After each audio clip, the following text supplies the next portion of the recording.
Hello everyone, this is Brian with Zimco Survival.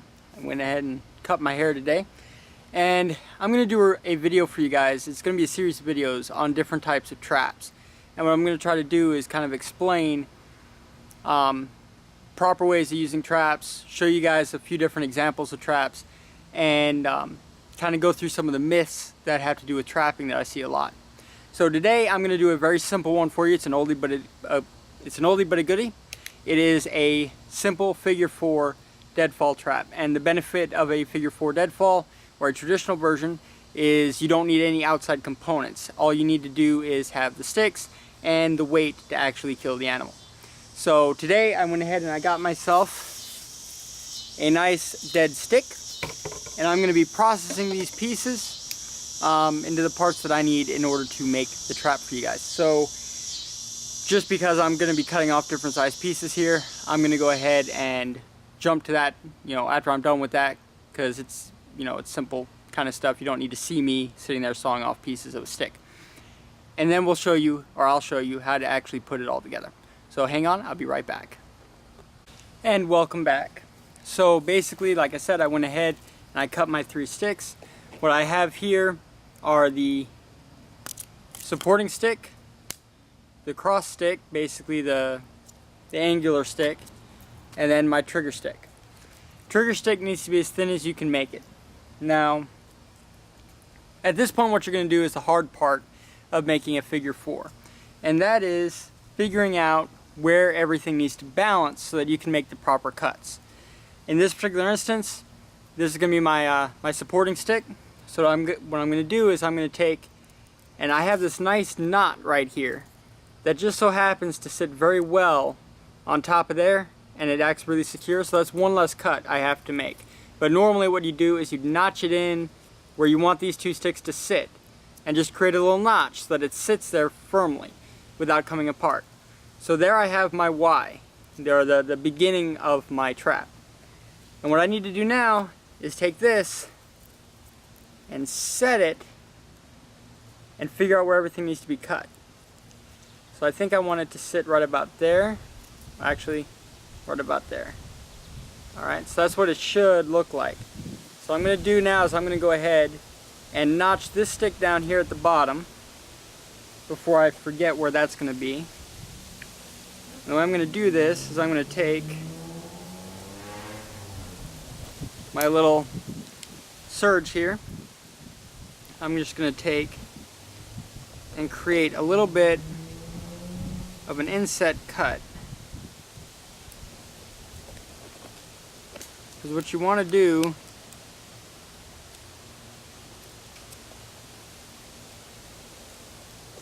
is you want to actually create a little bit of an overlap there. So you need to grab.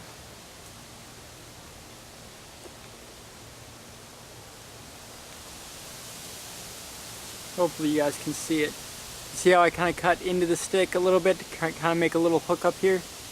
That's what you're looking for. Hopefully you can see it. That's what you're looking for with the trigger stick. Now I have my other one. This is the angular stick. So I know that I'm going to be balancing it right here, like that. So I need to take and flatten this part out so when it's balanced, it will lock down into this stick right here. And basically the easiest way to do that is to take the top right here off and kind of sharpen it up. So that's what I'm going to do. I'm basically just going to flatten that piece out. I apologize about the wind. We have some storms coming. So basically I'm just going to take it, I'm going to flatten it out. And just keep going until I have a nice flat section that will hook in there pretty well. Okay, like that. Now, when I take, where'd it go? There it is. When I take this stick and I balance it, it'll fit right down into that notch. Okay? And basically that's what I'm looking for. Now, when this sits right here, and this sits right here, when you take and you apply weight, now I have one more set of cuts to make. I'll show you that here in just a second. But that locks in there, and now when you apply weight here, the whole trap stays together. That's what you're looking for. So let me go ahead and show you the next portion here. This is the tricky part. So what you're going to do is you're going to set this up like the trap would be set. Because now you're actually going to have to kind of take a little bit of measurements here. And this is the annoying part of a figure 4. Alright, so this is about the angle that I want it to sit at. Right about, come on now. Right about there. Because I want this piece here, the top piece here, to sit in such a way that it will, the weight will actually clear the upright. So what I'm going to do now that I have this set up, let me just make sure it's all hooked in there properly. Okay, so now that I have this set up, that's where my cuts are going to be. What I'm going to do is I'm just going to take, and this is a little bit dangerous, I'm just going to take and I'm going to chip away a little bit at the two places where I'm actually going to be taking away material. One there, one there. Yes, I know. It's dangerous. Okay. So I don't know if you guys are going to be able to see it, but I have my little marks there. And somewhere around here I have my little marks too. Right around there.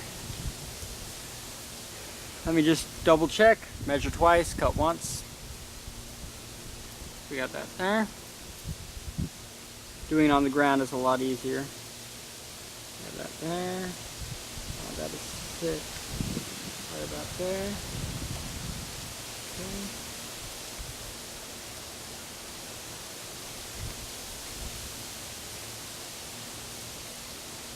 And then when it's all put together, if it's at the right angles, everything will hold.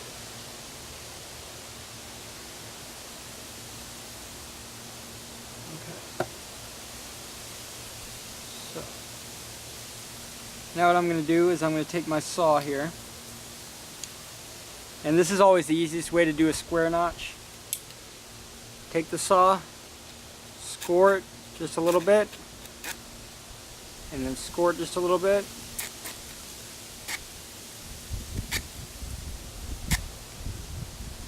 So you have your notches.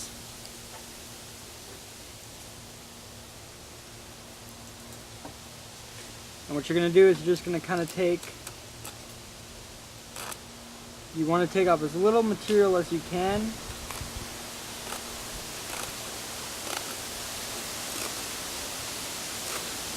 Because you don't want to ruin the integrity of your stick. So you just want to remove just enough material to get away with it.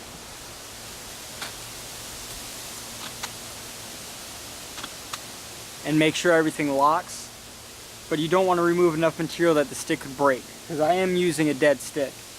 Green wood is definitely better for this, but I didn't want to cut any trees to do this video, so I don't want to damage a tree just to do a YouTube video. But if I was out in the woods trying to survive, I would use a green wood. It's just a better wood to use when trap building. Easier to work with, less likely to break,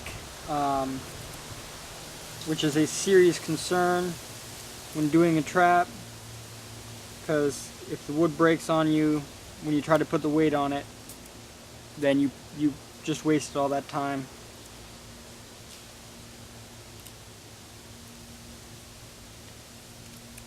Okay.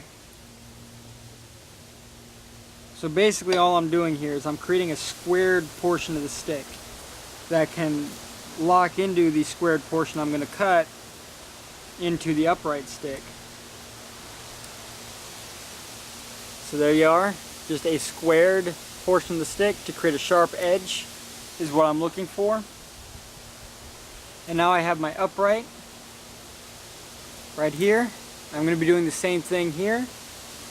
Just creating a nice squared edge for the two sticks to lock together.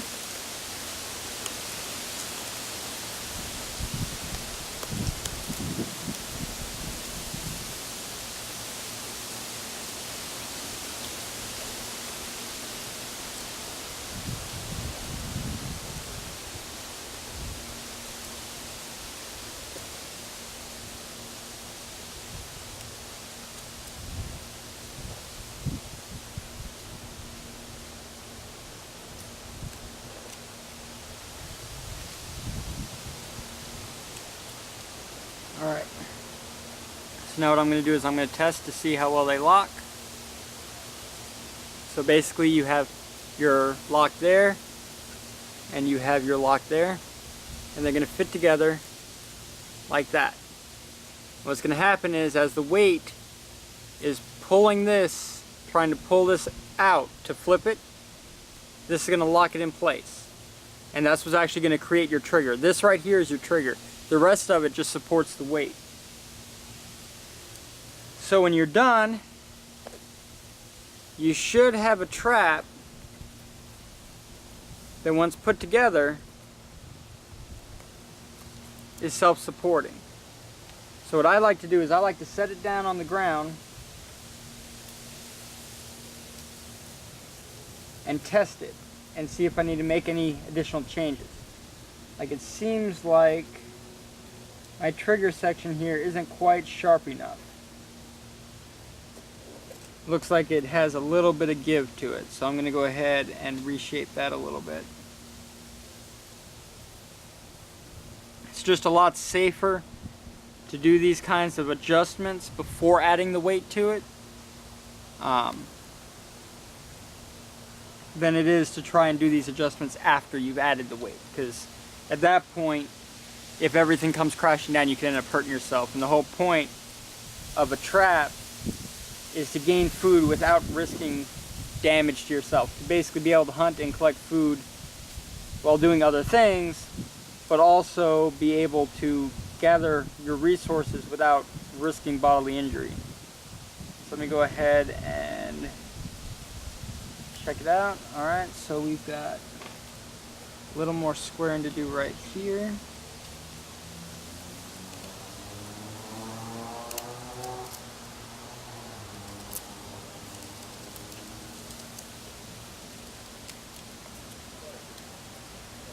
Now this is a little trick I learned over the years. If you have a stick like this and you have a really thin one like this and they don't want to grab each other, then I have actually found the best solution to fix that is to actually square it off again on the other side to create a nice sharp edge for it to grab onto.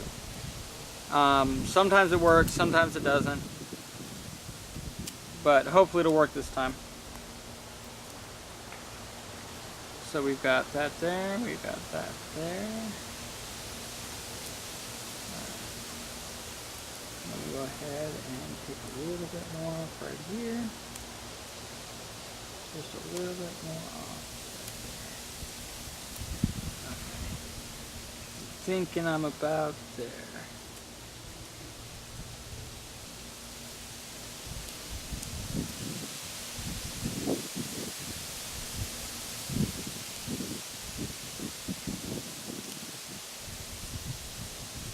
Trigger part is often the part that requires the most redoing. Alright, so I've got that, and basically I solved the problem by, I have my primary trigger point right here, and this piece right here I cut off on the side that actually applies the friction. So it basically pulls like this, and by doing that I was able to create a good lock onto the of the trigger stick onto the actual supporting stick. So now at this point I'm going to go ahead and try it out, test it.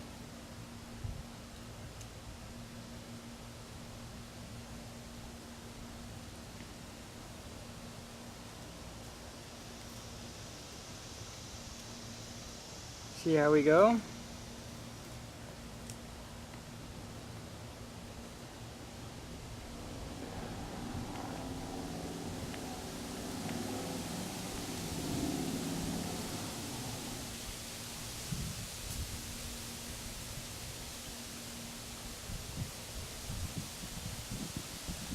And there it is. Whoop. That came apart a little too easily, so let's try this one more time here. Good. So there you go. Now I'll go ahead and show you guys how to set it up. Be right back. And welcome to ground level. So right here we have our completed trap, and this is going to be our weight. I'm going to try to show you guys how to do this the best way I can. Not entirely sure how this can work out, but I want you to see in detail how to set it up. So basically, we have our supporting stick here. And what we want to do is we want to make sure, because this is where our weight is sitting, we want to make sure that the angle goes like this. So what I'm going to do is I have my angular stick. It's going to sit right here. And then, like I said before, you have your trigger stick right here, and that is going to lock together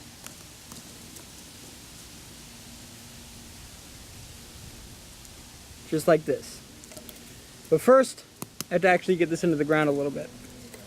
So I'm going to sharpen the end a little bit, just to help hold everything up so I'm not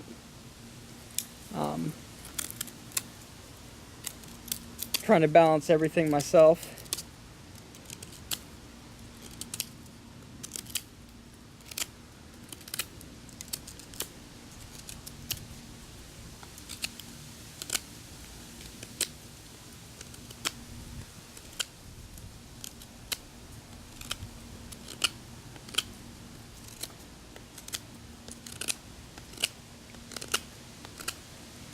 There we go. So stick this into the correct position here. I'm just gonna nail it in a little bit.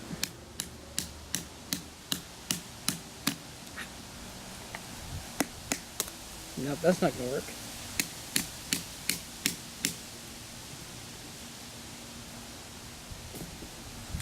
Let's see how this does. Okay, so right here we have our all-important stick. We have our angular stick here. And what we're going to do at this point is actually going to I like to take the weight and put it onto that stick and balance it on that stick, because you've got to make sure everything's balanced. So take your weight, kind of hold it up with your thumb, and find its natural balance point. Once you've done that, you hold it there and let it kind of rotate into its naturally balanced position. Once you do that, all you do is you take and you apply the weight, make sure that the sticks will hold it. So in this instance, this stick right here will hold it. Whoop. These things can be a little bit tricky. So what you're going to do is you're going to hold that and set up the rest of this trap. Is the easiest way I've found to actually make it work.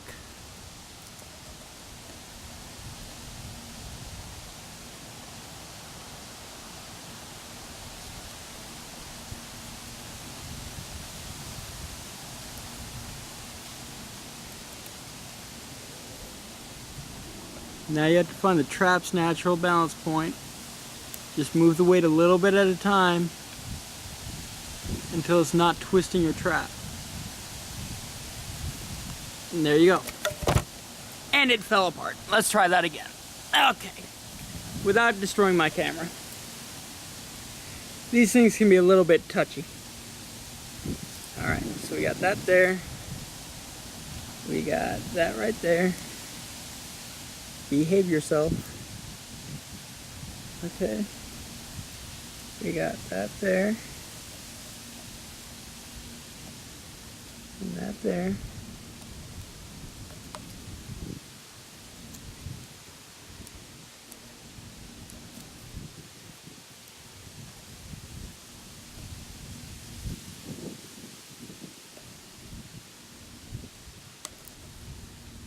When you actually try to build one of these yourself, you'll know what I mean by the balance point of the log itself and where it's balancing on the trap. Because you'll notice, welcome back, you'll notice this particular log is a bad log to do this with, but setting up a figure 4 trap properly is a pain to begin with. I'm also on uneven ground with an uneven log, trying to use it as a weight, so it doesn't want to cooperate with me. But I'll get it set up for you guys. Hold on. straight up. There we go.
All right, so there you have it.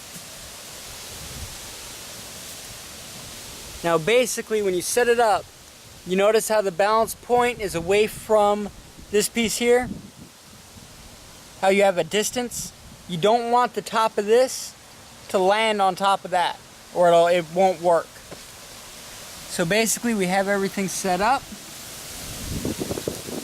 And now, if you wanted to bait this, what you're gonna do is attach your bait to the stick, not under the stick. I see a lot of people putting their bait underneath the stick, hoping that animal bumps into this.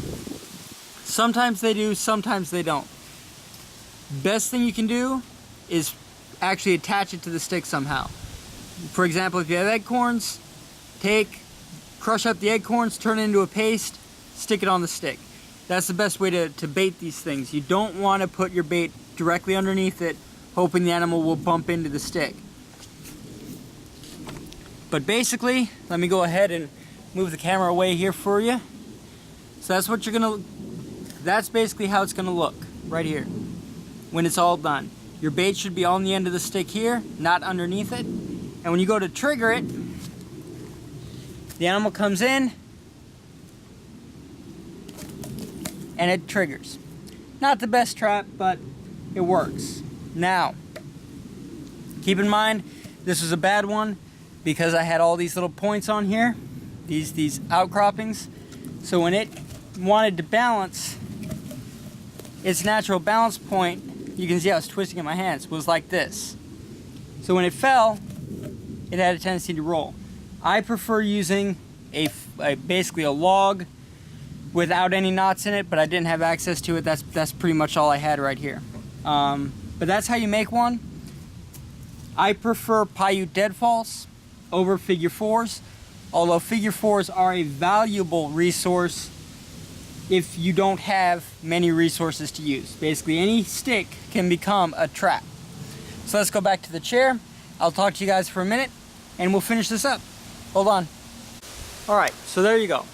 Easy, simple trap to make. It's a little time consuming, but it works. All you need is something sharp enough to cut the stick, and you can make yourself a deadfall trap and potentially catch some food. So let me go over some of the myths about trapping, and this is a big thing. If you're experienced with trapping, you're gonna know this. If you're not, then you'll practice the trap, but you won't know why your traps aren't catching anything. So I wanna go ahead and tell you that now. It's not that you did it wrong. There's a couple of tricks involved to make sure that you're getting the best you can out of your traps. So myth number one, people will build their traps correctly. Well, issue number one, I wouldn't say a myth. People are building the traps correctly, they're just not putting them in the right places. Traps need to be placed where animals are. You can place the best trap in the world out in the middle of the desert, it's not going to catch anything. You have to place it in the right spot. So what you're going to want to look for, especially if you're going after small game, if you're in a location for a period of time, and you notice that there's a pattern to where the squirrels are going, find out where their path is, because squirrels tend to follow a path. If you can find where that path is, even if you can't put the trap directly on that path, put it a couple of feet away. For example, if there's a tree that runs up like this, and that's where the squirrels are running up into the trees and running back down onto the ground, take and 2 or 3 feet away from that tree, that's where you're gonna build your trap. You want it to be as close to I guess you could say an animal highway as possible. You want as many animals passing that trap as you can get. So location is important. You can put a trap just out in the middle of nowhere and it'll just sit there. No matter how much bait you use, no matter what you do, it's just gonna sit there. You have to make sure the animals are actually in the area that your trap is gonna be in. So that's number one. Number two, it can be in the right spot with the right bait and still not catch anything. That's because the trap is new. I call them new traps. Essentially, when you build that trap, all the oil on your hands is on that wood now. Your scent is going to be all over that trap. And animals can smell it. You can't, but they can. And animals are instinctually afraid of humans now. So they are going to smell that and they're not going to want to go near it. That smell will wear off over time. As it rains, as time goes on, the oils break down and eventually the smell will go away, but that can take time. It can take anywhere from a couple of days to a week for your smell to dissipate enough that the animals will start investigating it. So traps equal patience. You cannot build a trap and, you can build a trap and that night it can catch something. That is certainly a possibility. The odds are lower that the animal is going to ignore your scent and still go after the bait unless they themselves are hungry to a point where they're willing to risk it. But new traps have a very low catch percentage because animals are less likely to go over to that trap and say, hey, I'm going to go investigate this, because they know it smells like us. A human scent is a big thing, especially for hunting. It's a common knowledge that you have to be downwind of the animals that you're trying to hunt because they can smell you and it'll scare them all away if you're upwind. So the same thing goes for a trap. They can smell the trap just like they can smell you if you're out hunting. So you got to let that scent wear off. New traps have a very low percentage rate. The older the trap becomes, the more likely that trap is to catch something. You certainly should go and check traps every day just to make sure that, to see if you did catch anything. I typically would check it twice a day, once in the morning, once in the evening. But don't expect anything to be there the first few days. Your chances of actually catching something will be significantly higher at day 3 and day 4 and day 5 than it is at day 1 or day 2. So there, just a hint for you guys. Let your trap sit, build it, but don't expect it to feed you that day. So you build traps before you have to have the food. You build your traps when you still have a supply of food to continue adding to that supply later down the road. It's not something you do the day you're starving to death. You know what I mean? You have to give them time. Now, that's number 2. Number 3 is going to be I don't know how to describe it. Numbers. Traps are a numbers game. 1 trap, 2 traps, 3 traps, yeah, you have a percentage chance of catching things with those traps, but it's a numbers game. You have to have more traps. The more traps you have, the better. For example, in Alaska, you have the homesteaders that do trapping, even now, that do trapping using, some of them still use very primitive traps, wood and pressure triggers and things of that nature. They'll build hundreds of these traps and spread them all over the countryside, all on their property, because that's what they need to do in order to ensure a fairly high success rate that they will catch something. Not that each trap will have something, but that they'll catch enough to actually help support themselves and to sell the pelts they need to make the money. So they'll do hundreds of traps and they may catch 10 or 20, but they'll have 200 or 300. So you're looking at a food source that has a very low success rate. Traps in general, you're looking at 10 to 20% success rates. So my suggestion, if trapping is going to be a way of making food and supplying yourself with food in an emergency situation, spend the time and build more traps. Don't just build 1, don't build 2, don't build 5, build 10 or 20. That way, in a single day, you will have a much higher chance of actually going to one of those traps and coming home with something to eat. And when you do catch something, reset the trap. Don't just walk away from it. Set the trap again and leave. Over time, you should move those traps from one place to another. You don't want to interfere too much with the animal's supply routes. Basically, if they're going to and from an area, you want to make sure they keep doing that so you know where that area is. You don't want to scare them away permanently and have to go find where they went. You want to catch 1 or 2 animals there, take the trap down, move it somewhere else so that they still feel safe using that avenue. And by doing that, by following these tips, you can successfully create a renewable food source if you have enough traps. You are more realistic with your traps, meaning you're building 20 to 30 of them and you're not expecting them to catch food that night. A lot of people do that and then they give up. You have to give a new trap time to settle. You have to give it time to actually remove your scent, for the animals to get used to it being there, and for them to then be, to get up the nerve to actually investigate it. So there's time. You have to have a new trap, you have to let it settle. But make sure that you are in the right spot, that you actually do have an avenue that animals are following. Make sure that you are allowing the traps enough time to set, and then making sure you have enough traps to actually be successful on a more regular basis. And trapping can be a very easy way, well, I wouldn't say easy, a lazier way of feeding yourself. Fewer calorie expenditures for a larger calorie gain. So that's my video on the figure 4, basic figure 4 deadfall trap. Like I said, it is a great trap when you are low on resources, you don't have access to cordage. My preferred one is the Coyote Deadfall, but the problem with Coyote Deadfall is you have to have access to cordage. Whether you make it yourself or whether you bring it with you, cordage is required for Coyote Deadfall. But I will be doing a video on the Coyote Deadfall in a little while, and I'm also going to be doing a video on a pressure plate trap and a easy snare trap that you can set up capable of catching smaller or larger game. That's the benefit of this particular design.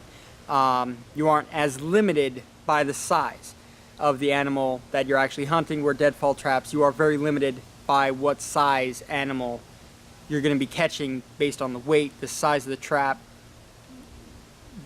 Coyote deadfalls in general are better used for smaller animals, while snare traps are better used for larger ones.